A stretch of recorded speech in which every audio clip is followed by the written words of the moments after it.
সৈয়দ সাইদুল হক হবিগঞ্জ ৪ সম্পূরক প্রশ্ন করুন। ধন্যবাদ মাননীয় স্পিকার। মাননীয় স্পিকার, আমার মাননীয় মন্ত্রী মহোদয়ের কাছে আমার জিজ্ঞাসা, ঢাকা শহরে মানুষ আছে 2.25 কোটি, কতগুলা থানা, কতগুলা জেলা, ইউনিয়ন, অথচ আমাদের আইনে সাকসেশন সার্টিফিকেটের জন্য সাকসেশন কোর্ট আছে মাত্র একটা, এবং এইটা আমাদের জন্য জানেন নামজারি, শেয়ার ট্রান্সফার, উত্তরাধিকার সবকিছুতেই আমাদের সাকসেশন সার্টিফিকেট লাগে। আপনার কি মনে হয় যে এই সারা ঢাকা শহরের জন্য একটা সাকসেশন কোর্ট যথেষ্ট কিনা?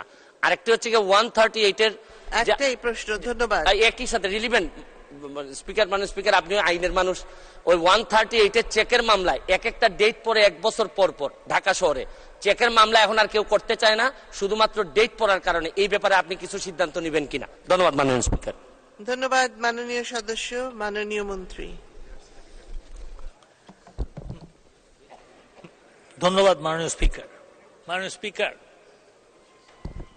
মাননীয় সংসদ সদস্য যেরকম মানুষের উপকার করার জন্য সংসদ সদস্য হয়েছেন, আওয়ামী লীগ সরকার কিন্তু জনগণের উপকার করেছে এবং করে বলেই এই 10 বছর 11 বছর 3 বার, আপনার 4 বার এই নির্বাচনে জয়ী হয়েছে। তো সেই প্রেক্ষিতে আমি বলবো যে যদি এই একটা সাকসেশন কোর্টের যদি না হয় তাহলে অবশ্যই এই সরকার সিদ্ধান্ত নিবে যে এটা আরো বাড়ানো, এবং সেইখানে একটা যেই আইনি একটু জটিলতা আছে সেটা রিমুভ করার চেষ্টাও আমরা করব, যাতে মানুষ, মাননীয় প্রধানমন্ত্রী বলেছেন ওয়ান স্টপ সার্ভিস, সেই ওয়ান স্টপ সার্ভিস যেন মানুষ পায় সেটার চেষ্টা করা হচ্ছে। দ্বিতীয় প্রশ্ন যিনি যেটা করেছেন, প্রথম কথা হচ্ছে যেটা ওনার আমার মনে হয় অনুধাবন করা উচিত যে বিচার বিভাগ স্বাধীন।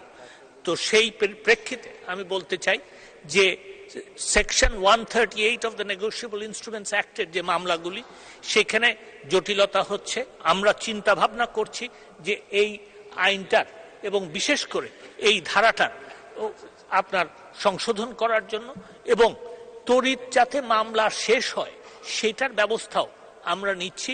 এবং আরো আমি ওনাকে জানাতে চাই যে এই তড়িৎ শেষ হওয়ার জন্য যে কিছু আদালত সৃজন করতে হবে, সেই জন্য অলরেডি আমরা জনপ্রশাসন মন্ত্রণালয়ে লিখেছি। মাননীয় স্পিকার, আপনাকে ধন্যবাদ।